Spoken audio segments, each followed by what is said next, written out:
네, 일주일 만에 또 뵙습니다. 네. 예, 제가 평생 이렇게 일주일마다 이렇게 뵙는 분이 몇 명이나 될까요? 네? 생각해 보셨어요? 우리 동생이나 우리 그 형제도 1년에 몇 번 못 봐요. 근데 이렇게 많이 본다는 것은 전생에 어떤 인연이 있어서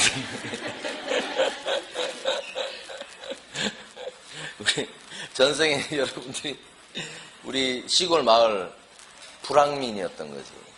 응? 그랬거나 뭐 이렇게.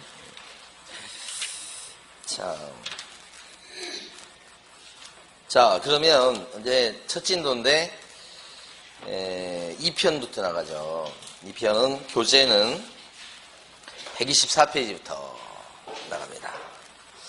오늘 2편을 다 끝내야 될 거니까 집중해서 들으셔야 돼요. 금방 나가버립니다. 이제는. 일단 124페이지 보시면 거래 신고 등에 관한 법의 제정 목적 이렇게 나옵니다. 거래 신고법이라고 하기도 하는데 이 법을 만든 이유가 4가지죠. 첫 번째는 거래 등의 신고나 허가에 관한 사항을 정한다. 첫 번째. 그래갖고 건전하고 그 다음에 또요 투명한 부동산 거래 질서를 확립해갖고 마지막에 국민경제에 이바지함을 목적으로 한다. 하여간 국민경제에 조금이라도 보탬이 되게끔 하겠습니다 해서 만든 법이라. 그 4가지가 목적이죠. 한 번도 시험에 나온 적이 없죠. 나온 적이 없는데 그래도 혹시 모르니까 대비를 해두셔야 되고, 그리고 암기하실 때는 밑에 있는 것처럼 거래 신고는 실거래과 같은 신고는 건투경찰에게 해라. 건투경찰에게 해라. 건투경찰. 거래 신고는 건투경찰에게 해라. 이렇게. 전투경찰 말고 건투경찰.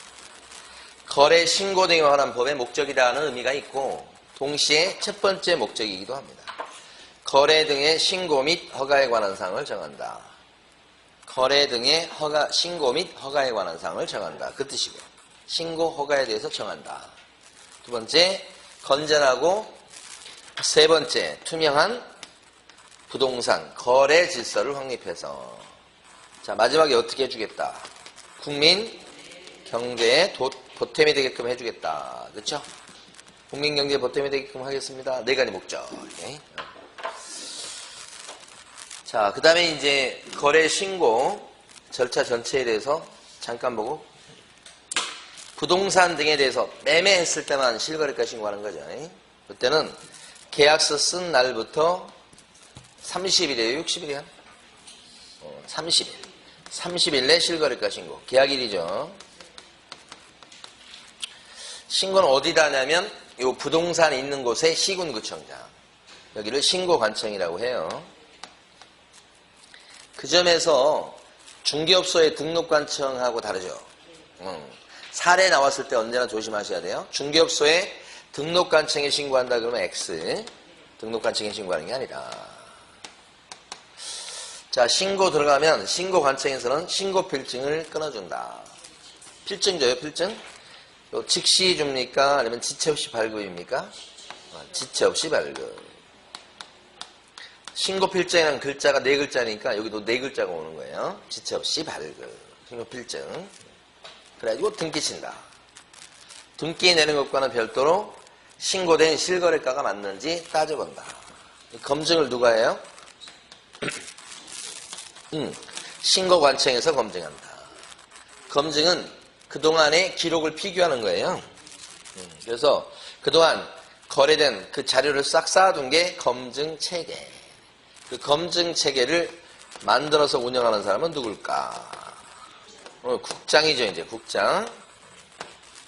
근데 국장은 이런 검증체계를 구축 운영하는 업무를 한국부동산원에 위탁한다 이렇게 되어 있어요. 그래서 실제는 한국감정원, 한국부동산원이 데이터를 많이 갖고 있는 거예요. 그 데이터하고 비교하는 거예요. 가장 이제 비슷한 것을 따져봐서 차이가 있냐 없냐, 엉터리냐, 제대로 됐냐를 따져보는 거. 그 검증 결과를 갖다가 어디에 통보합니까? 세무서. 등기소 아니고 세무서 보내서 세금 물릴 때 써먹는 제도예요. 그러니까 실거래가 신고제도는 세금을 제대로 물리겠다고 하는 목적이죠. 그러면 세금만 제대로 물려버리면 투기적 목적으로 거래했다고 해도 그죠, 남는 게 별로 없게 만들어서 투기 수요를 줄인다. 그래서 부동산 가격을 안정화시키겠다 이렇게 한 거죠. 자, 그 나라에서는 부동산 가격이 올라가는 걸 바랄까요? 떨어지는 걸 바랄까요? 응? 시험에 안 나와요. 자, 올라가는 게 바랄까요? 아니면 떨어지는 걸 바랄 것 같아요? 응? 부동산 하실 분들이 왜 그래요? 손님들한테도 얘기해 주는데 부동산 가격이 완만하게 올라가는 것을 목표로 하는 겁니다. 떨어지잖아요. 나라 망하는 겁니다. 다만 급속도로 올라가면 이게 건강하지 못해서 후유증이 많이 생길 수 있으니까 이걸 막으려고 하는 것이지 올라가는 걸 막는 게 아니에요. 최소한 물가 상승률만큼은 올라가는 게 정상이에요. 10년 뒤에 부동산 가격이 올라가 있지 않으면 그 경제 자체가 비정상인 거예요. 올라가 있어야 돼. 최소한 이제 실질적인 가치는 그대로일지라도 명목 가치는 올라갈 수밖에 없는 거예요. 인플레 때문에, 물가 상승률 때문에 그렇게 되는 거예요. 자, 그러면 이제 실거래가 신고는 여기 지금 나와 있는 것처럼 4가지에 대해서 합니다. 125페이지 보시고. 토지하고, 그 다음에 건축물하고, 그 다음에 공급계약을 체결한 경우하고, 그 다음에 지위. 공급계약을 체결하면 지위를 얻게 됩니다. 분양받은 지위. 그 지위를 다시 팔게 되는 것을 전매라고 합니다. 그래서 토, 건, 공, 지. 두 가지는 이제 주로 분양권하고 입주권 얘기하는 겁니다. 그 분양받았을 때도 실거래가 신고하고 분양받은 걸 팔아먹었을 때도 실거래가 신고하고 그 뜻이죠. 그래서 토, 건, 공지, 매매. 그러니까 이제 가만히 보면 여기 실거래가 신고 대상에는 중개 대상물에 들어가지만 임목 같은 것은 거래 신고 대상 물건 아니죠. 광업재단도 아니죠. 공장재단도 아니죠. 이렇게. 그다음에 실거래가 신고는 매매계약을 체결했을 때만 신고하는 거니까 증여계약이나 교환계약을 체결했을 때는 실거래가 신고무가 없죠. X.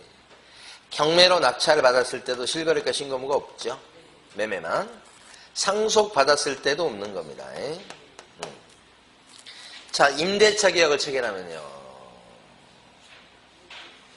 부동산 거래 신고무는 없어요. 그래도 임대차는 없다고 보는데, 자, 여기가 이제 예민합니다. 임대차는 없는데, 뒤에 나오지만 이제 주택임대차 신고제도가 있어서, 주택에 대해서 임대차 계약을 했을 때는 신고해라. 이렇게 되는 거지. 그죠? 외국 사람이든 누가 됐든 간에. 그건 따로 있다고 보셔야 됩니다. 그러니까 우리 지금 오늘 배우는 내용은 거래신고제도, 주택임대차 신고제도, 외국인 특례, 토지거래 허가제도 4가지를 배우는 거예요. 그래서 거래신고제도는 임대차도 아니라고 보는 게 맞고, 다만 이제 콕 집어서 이제 주택에 대한 임대차, 막 이렇게 되면 임대차 신고 의무가 생기는 경우가 있지. 그건 따로 생각해 주셔야 돼요. 자, 그 다음에 이제 절차에 대해서는 우리 교재에 보면, 그 전에 이거 하나 암기하고 넘어가야지. 125페이지 가시면 요거 있었잖아요, 아까. 여기서 얘기한 공급계약 지위와 관련해서는 이 공급계약은 이 8가지 법에 근거해서 공급계약을 체결했을 때 실거래가 신고무가 생기는 거예요. 8가지 법. 그래서 8가지 법은 기억할 때 빈 도시에 공공주택을 분양하는 산업은 신고해야 된다고. 다시. 거기 지금 보면 그 8가지 법을 암기하는 거 다시 한번 해볼게요. 빈 도시에, 비어있는 도시 있죠? 텅 빈 도시에 공공주택을 분양한다고요. 비어있으니까. 그 공공주택을 분양하는 산업은 신고해라. 이런 뜻이죠. 그러니까 신고해야 될 그 공급계약, 거기에는 8가지 법. 빈이 뭘까요? 빈집 및 소규모 주택 정비에 관한 특별법. 뭐 빈집법 하셔도 괜찮아. 도시개발법. 도시가 2개죠? 도시개발법 또는 도시 및 주거환경 정비법. 2개. 여러분 시험범위에 들어가는 거. 그 다음에 공공은 뭐예요? 공공주택 특별법. 공공주택 할 때 주는 뭐예요? 주택법. 택은? 택지개발 촉진법. 그 다음에 분양은? 건축물 분야에 관한 법률. 그 다음에 산업은? 산업 입지 및 개발에 관한 법률. 이렇게. 그렇게. 넘기시고. 자, 거래 신고 절차에서요. 거래 당사자인 매도인과 매수인이 신고해야 될 경우가 있고, 중간에서 계약서를 써준 개공이 신고해야 될 경우가 있고, 이렇게 2가지로 크게 나뉘죠. 어떤 경우에 매도인과 매수인이 신고해야 돼요? 중개사가 없을 때죠. 직거래라고 하죠. 그때는 공동으로 신고합니다. 그게 매도인과 매수인이 공동신고예요. 그때 매도인과 매수인이 공동신고한다는 것은 신고서에다가 매도인도 서명 또는 날인하고 매수인도 서명 또는 날인해서 제출하는 걸 얘기하죠. 그러니까 원칙은 거래 당사자가 신고할 때는 공동신고다. 신고는 서명 또는 날인하는 걸 얘기해요. 및 그러면 안 돼요. 자, 그런데 단독 신고할 수밖에 없는 예외가 있다. 이 단독 신고할 수 있는 예외가 중요합니다. 그 예외가 2가지가 있죠. 하나는 일방이 거부했을 때고요. 또 하나는 일방이 국가 등인 경우죠. 국가 등이라고 되어 있지만 대표적으로 뭐 LH공사 이런 거 들어갑니다. 그러면 이때 일방이 거부해서 단독 신고할 때는 한쪽만 서명 또는 날인해서 하는데 이때 추가 서류가 있는 거 기억하셔야 됩니다. 뭐가 들어가죠? 계약서, 사본. 네. 여러분 교재에서는 126페이지 가운데 정도에 보면 거래계약서 사본 이렇게 나온 거 있죠. 밑줄 안 가져 있는데 지금 밑줄 그어야 될 부분입니다. 거래계약서 뭐라고요? 사본. 거래계약서 원본 그러시면 안 돼요. 사본을 갖다가 추가로 내야 된다.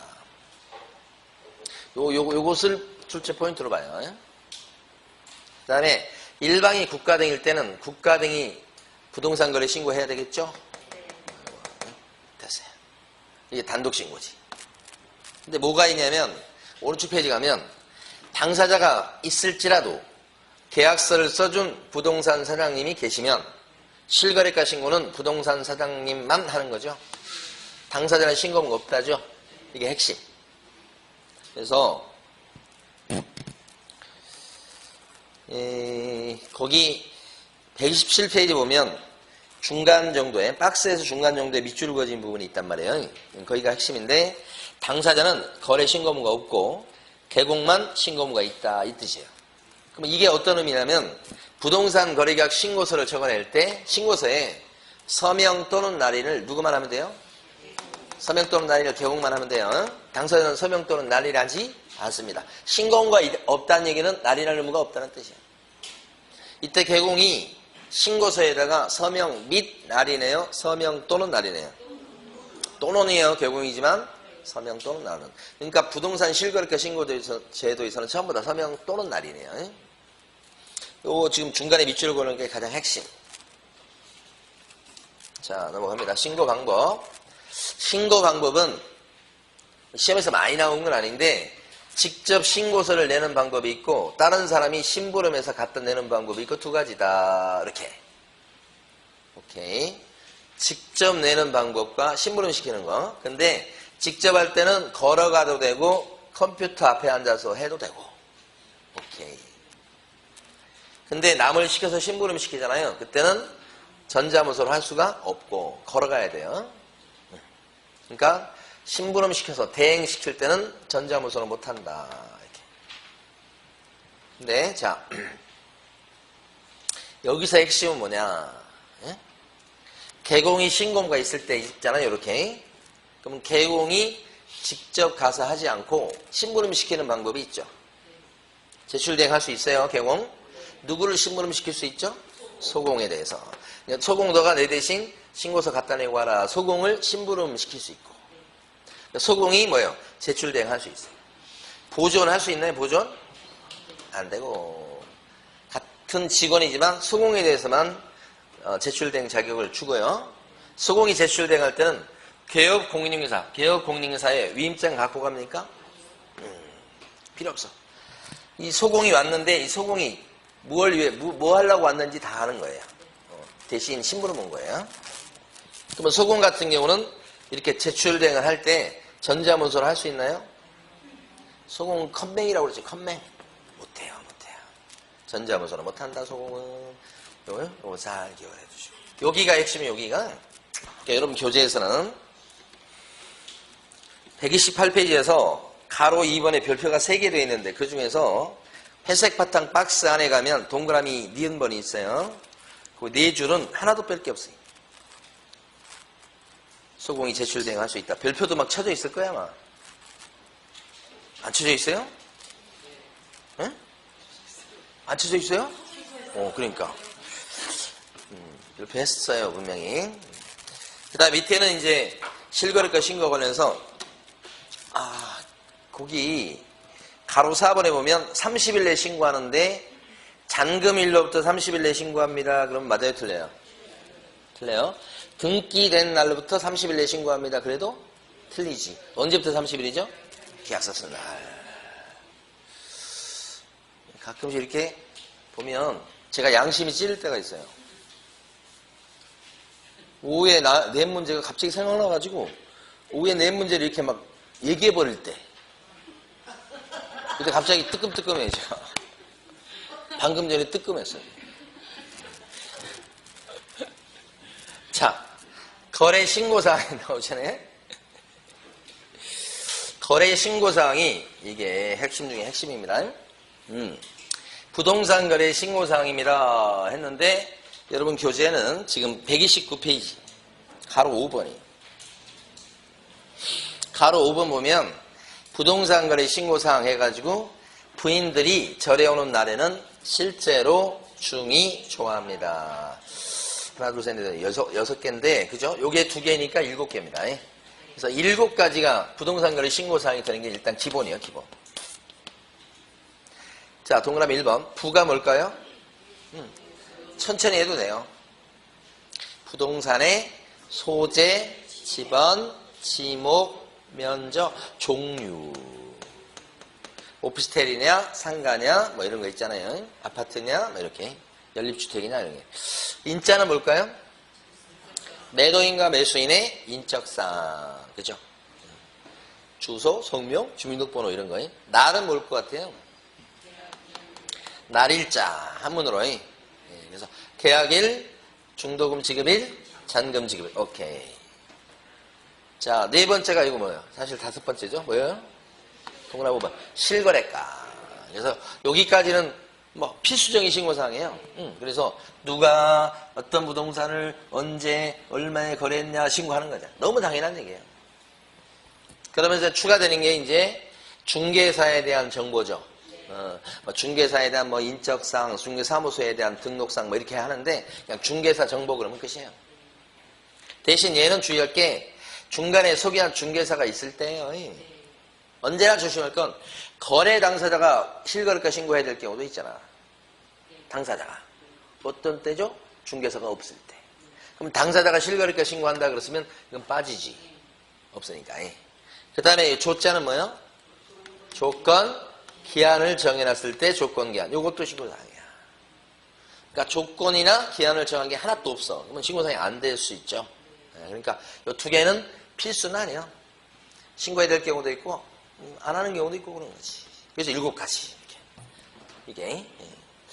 자, 그래서 요 신고할 때 그 적어내는 양식이 부동산 거래 계약 신고서예요.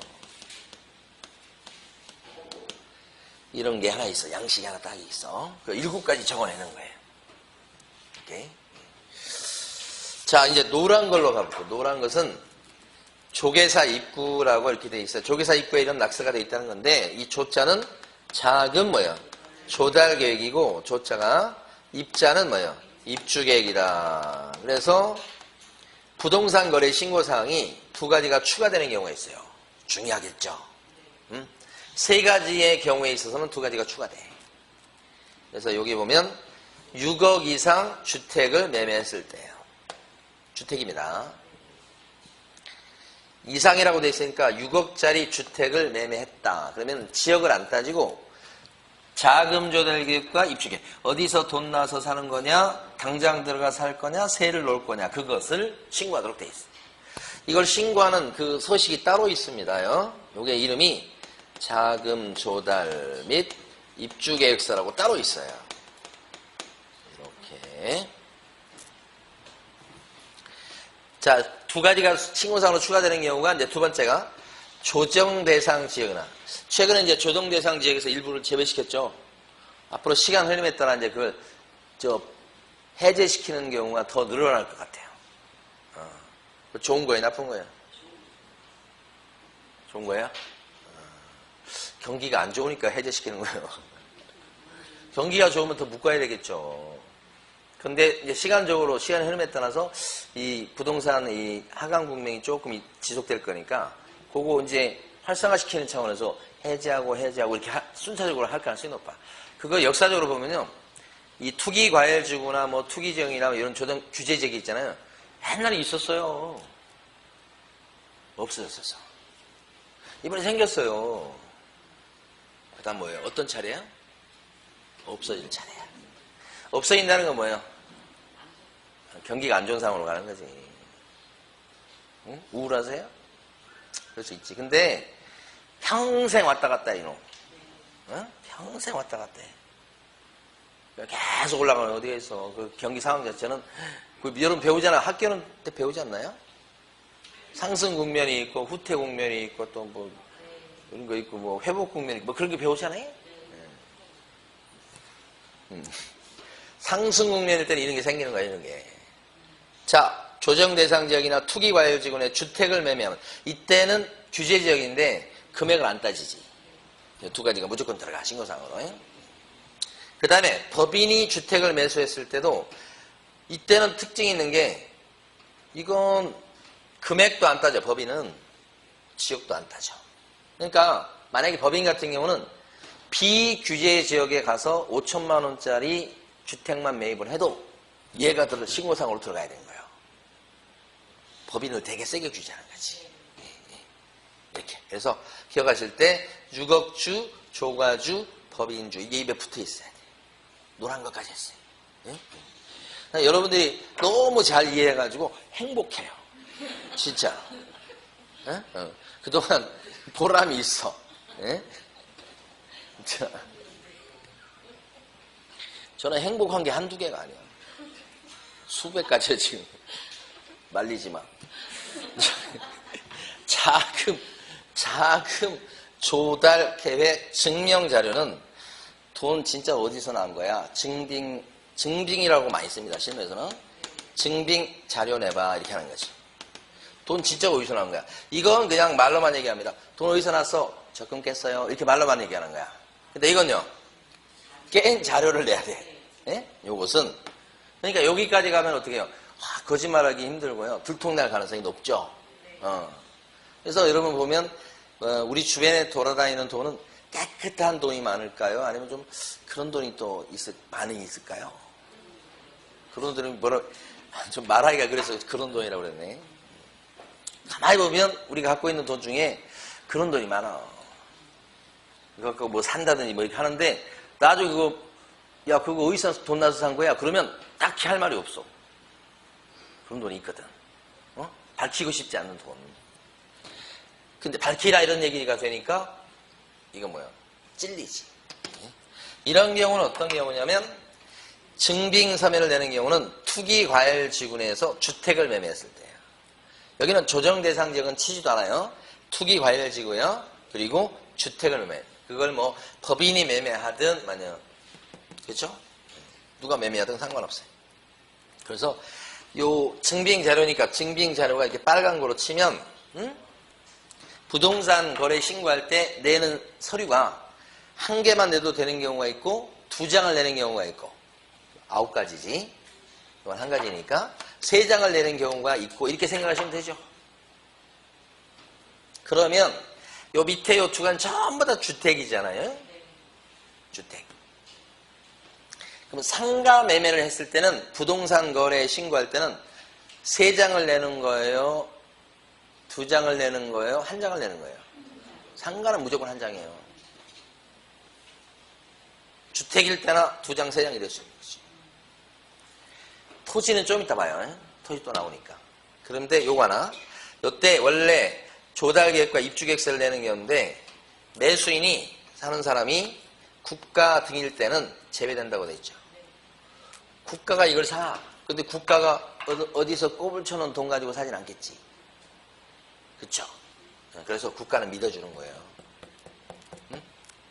이건 누가 이런 자료를 내야 되죠? 누가 이런 서류를 내죠? 매도인, 매수인. 매수인 쪽이지. 사는 쪽에서. 매도인하고 관계없으니까 매수인이 국가 등일 때는 빠져요. 이렇게 하는 거지. 오케이. 그러니까 여러분 교재에서는 지금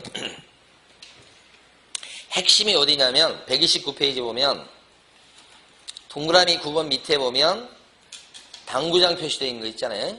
신고사항 중 8번과 9번은 6억 이상인 주택이나 거기까지 거는 읽으셔야지. 투기과열지구 또는 조정대상 지역에 속하는 주택을 매수한 경우나 여기까지 또 끊어 읽으셔야지. 두 번째 경우. 자, 법인이 주택을 매매한 경우 매수죠 사실. 정확히는 매수한 경우에 자 그때는 6억주, 조가주, 법인주일 때는 조달계획과 입주계획이 부동산 거래 신고사항이 되고 서류도 그거 하나 더 추가된다 이 뜻이야. 그러면서 이제 그 가로 안에 보면 매수인 중 국가 등이 포함된 경우는 제외한다 이렇게 고치시라고 그랬죠. 됐어요. 그 다음에 이제 제일 끝에 10번이 뭐냐면 자금 조달 계획 증명 자료 내는 경우에 이것은 증과주 기억하셔야 돼요. 증빙 자료 내는 것은 투기과열지구의 주택일 때. 오케이. 그 다음에 이제 토지에 대해서 봐봐요. 올해 요게 이제 토지에 대해서 규제하기 시작하는 거예요. 아직 상가는 규제 안 한다는 걸 알 수 있겠죠. 상가는 뭐 그렇게 뭐 규제할 필요성 못 느끼고 이제 주택시장을 규제하니까 돈이 슥 토지시장으로 가는 거예요. 그래서 토지시장을 규제하려고 원래 부동산 거래 신고사항 관련해서 토지도 원래 7가지야. 원래 7가지. 원래가. 그런데 토지의 경우에도 조달, 자금 조달 계획, 그 다음에 토지 이용 계획이에요. 여기는 땅이니까 땅에 대해서 입주계획 그럴 수는 없잖아요. 어? 토지에 대해서 입주계획 그러면 뭐 어떻게 뭐 좀 이상하죠. 그래서 이용 계획이야. 이거는 조달 계획이고. 요게 추가적으로 서류가 하나 더 들어가. 토지도 그래. 토지도. 아까 주택은 어떻게 해야? 한 장, 주택은 한 장짜리, 2장짜리, 3장짜리 이렇게 단계별로 다 돼 있잖아요. 상가는 무조건 한 장이고 제일 위에 거. 토지는 뭐예요? 한 장짜리, 2장짜리. 한 장짜리, 2장짜리 이렇게. 그럼 2장짜리 되는 걸 좀 봐야 되겠죠. 2장짜리 요 이제 저번에 자료 받으신 거죠 이거에? 예, 요번 달에 처음 오신 분은 요 데스크에서 받으세요. 이 자료. 여기 보면 수도권 등 이렇게 나와요. 거기서 우리 기억할 때 1억 토 이렇게 돼 있죠. 1억 원 이상 토지를 매매할 때 1억 원 이상. 그러면 얘가 신고사항으로 추가된다고. 그래서 1억 토. 그 다음에 지토 하는 것은 지분을 갖다 토지 지분을 매수하잖아요.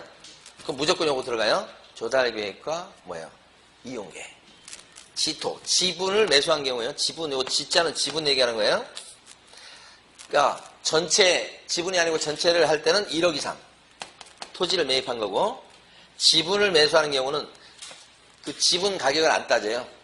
무조건 수도권 쪽에서 그렇다는 얘기죠. 무조건 어떻게 해요? 조달계획과 이용계획이 들어가. 여기 수도권이 뭔지 그냥 한번 밑에 거 한번 읽어보세요. 수도권 등이 있잖아. 크게 읽어보세요. 나눠드린 자료 중에 보면 수도권 등 해가지고 수도권 등은 뭐라고 얘기하는 게 나오잖아요. 어디? 수도권 등 할 때 수도권은 어디를 얘기하는 거야? 수도권만 얘기하는 건 아니잖아요. 지금 가만히 보니까. 세종시 들어가요, 안 들어가요? 광역시는? 들어가, 거기도. 수도권만 가지고 얘기하는 건 아니잖아요, 지금. 자, 거기에 들어갔을 때 수도권 등은 1억토, 지토 기억하시고. 그 다음에 비수도권이 있죠. 그때는 6억토예요. 6억토. 지분을 매수했을 때도 가격이 6억 이상 돼야 돼요. 비수도권은. 그러니까 비수도권은 전체 매매든 매수든 지분 매수든 간 상관없어. 6억 이상 돼야 돼. 그래서 비수도권은 하나밖에 없어요. 6억토. 수도권은요. 1억토, 지토 기억하시죠. 비수도권은요. 6억토. 그러니까 예를 들어서 세종시에서 땅이 이렇게 있는데 땅 지분을 매입합니다. 지분이 여기에 이제 10분의 1 지분이야. 근데 가격이 2천만 원짜리예요. 세종에서. 그러면 이때는 부동산 거래 신고사항이 몇 가지? 7가지 되고 끝나는 게 아니고 요 세종시도 수도권 등에 들어가죠. 근데 지분을 매입했죠. 근데 지분의 매매가는 2천만 원밖에 안 되죠. 근데 금액을 불문하고 지분을 매입했다 그러면 이때는 자금 조달 계획과 이용 계획서를 내야 되죠. 그 뜻이에요. 이게. 지토란 말은 금액을 안 따지잖아요. 근데 세종시에 가서 땅을 하나 딱 매입하는데 한 필지 땅이에요. 지분은 아니고, 이건 지분이고 한 필지 땅을 매입하는데 세종시에 가가지고 8천만 원짜리를 매입해. 그럼 이때는 부동산 거래 신고사항은 7가지요? 9가지요? 7가지지. 7가지지. 얼마 이상 돼야 돼? 1억 이상 돼야지. 예? 전체를 매입할 때는 1억 이상, 지분을 매입할 때는 금액 안 따지고 이렇게 하는 거죠. 그래서 이 토지에 관련해서는 부동산 거래 신고사항이 7가지가 되는 경우가 있고 2가지가 추가돼서 9가지가 되는 경우가 있죠. 그 9가지가 되는 경우가 수도권은 1억토, 지토, 비수도권은 6억토 이렇게 암기하셔야 돼요. 이번에 생긴 거죠. 근데 이 땅을 사는 사람이 국가 등이야, LH공사야. 그랬을 때는 뭐요? 이거 내라고 하기가 좀 그렇지. LH공사가 투기는 하지 않을 거 아니에요. 모르지 또 할란지. 내가 이거 필요 없다고 그랬으니까 제외된다고 돼 있으니까.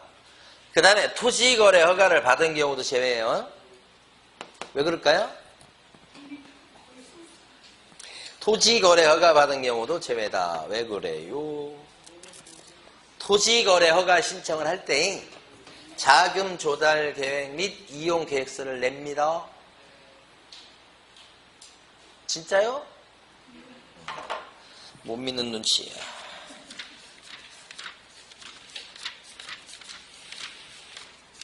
어디 가냐면 156페이지 가보시고 여러분 교재에서 156페이지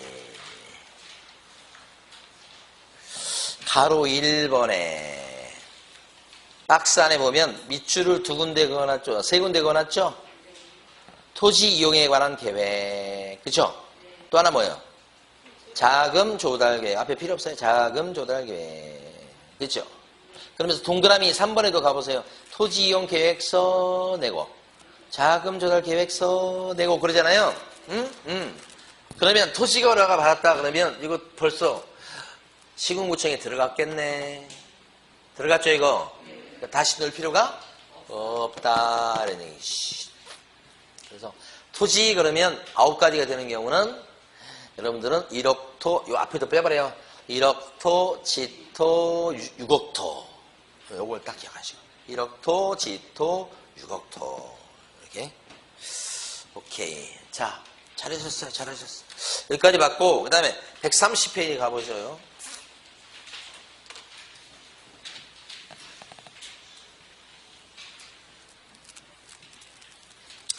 자, 법인이 있잖아요. 법인이 주택을 갖다가 매수합니다. 주택, 매수. 그럼 법인은 부동산 거래계약 신고서를 적어서 7가지를 신고하시고 별도로 법인 주택 거래계약 신고서를 따로 냅니다. 이 주택입니다, 여기. 여러분 교재는 130페이지예요, 지금. 그래서 법인 주택거래계약 신고서에 보면 법인의 등기 현황이라든지 그 다음에 그 법인의 구성과 관련해서 어떤 관계에 있는지를 갖다가 가족관계에 있는지 이런 것들을 갖다가 밝히게 돼 있어요. 법인일 때. 이게 1인 법인이나 또는 가족 법인이 많아서 그런 거예요. 그걸 통해 가지고 투기적 거래를 많이 하니까. 그 다음에 자금 조달 및 입주 계획서를 내는 경우가 있죠. 이때는 지역이나 매수한 금액을 안 따지죠. 이거 아까 했었던 거죠. 이것도 어디에 어떤 경우예요? 주택일 때죠. 그 다음에 조달 증명 자료를 내야 될 경우는 어떤 경우죠? 투기 과열지구일 때 그때만 내는 거죠. 이렇게. 그러니까 법인 같은 경우는 요 밑에 세 개는 주택일 때 하는 얘기야.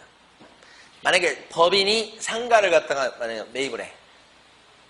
법인이 상가를 매입한다 그러면 이것만 적어놓으면 되겠죠. 상가일 때는 이런 거 없죠. 주택일 때 주제를 세게 한다는 걸 읽으셔야 돼요. 주택일 때. 됐고요. 술술 잘 풀립니다. 지금. 자, 오른쪽 교재 131페이지 가시면 한 지문 정도 예상해 보는데 뭐냐면 잘 봐봐요.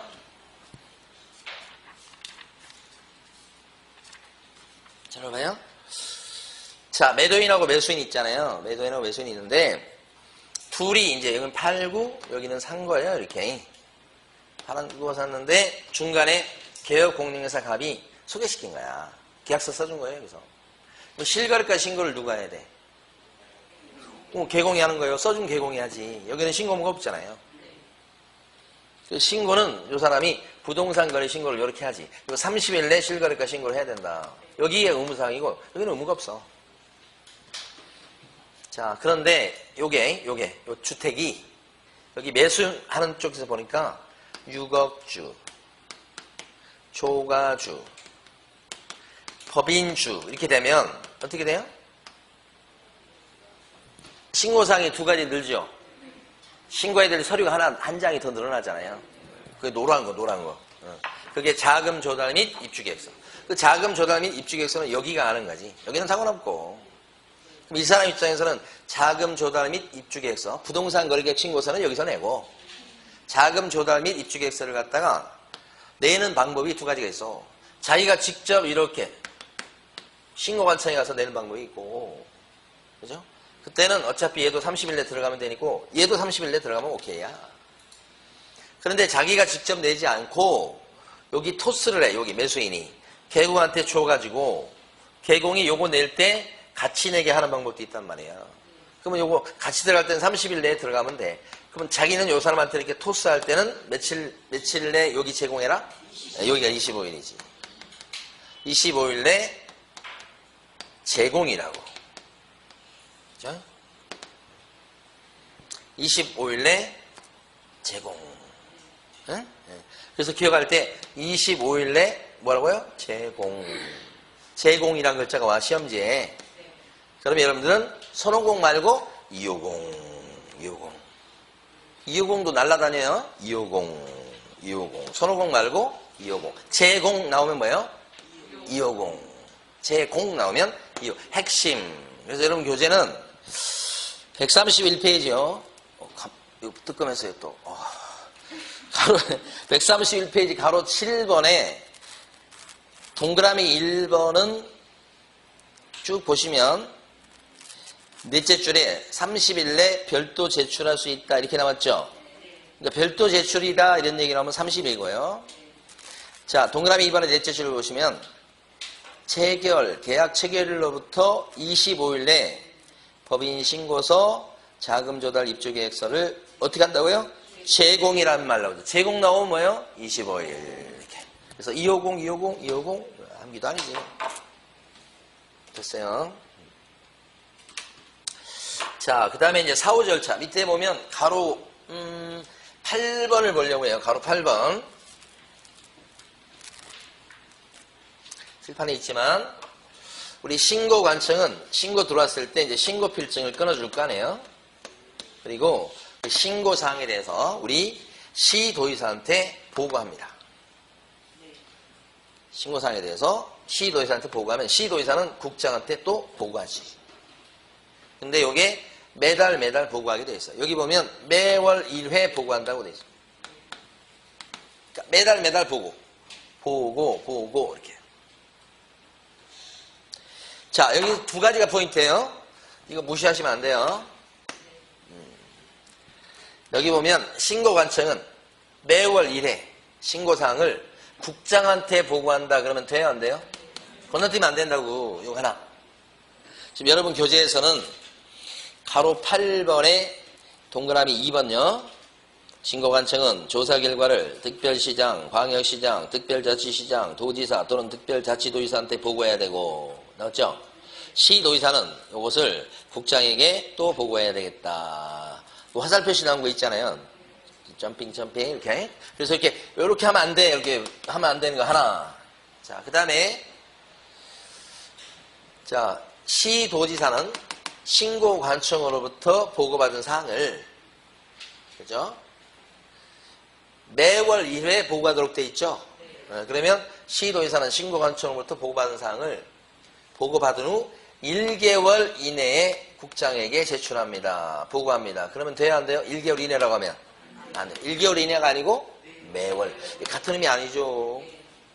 매월 1회 그러면 매달 한다는 뜻이고 1개월 이내에 그러면 보고받은 게 있으면 그때부터 1개월 내에 올려준다는 거니까 틀리죠. 그래서 밑에 가시면 동그라미 3번에 특별시장, 동그라미 3번 첫 줄, 광역시장, 특별자치시장, 도지사 또는 특별자치도지사는 신고관청이 보고한 내용을 취합해가지고 매월 1회 국장에게 보고해야 되겠다. 그죠? 보고받은 때부터 1개월 이내 이런 식으로 나오면 틀리는 거예요. 이렇게 딱 두 개 대비하시고. 그 다음에 다음 페이지 가시면 신고필증 교부 나옵니다. 신고필증을 발급해 주는데 몇 가지만 조금 하시면 돼. 오케이.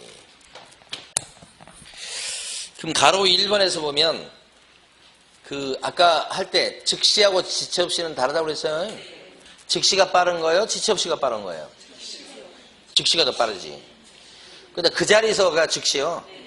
지체 없이는 그날 중으로 늦어도 다음날 정도까지는 해라. 이것이 지체 없이지. 그러니까 글자 수하고 똑같아. 즉시는 2장. 지체 없이는 4글자니까 즉시가 빠른 거지. 그러니까 즉시 발급한다고 하면 안 되고, 지체 없이 발급. 언제나 대비하셔야 되고.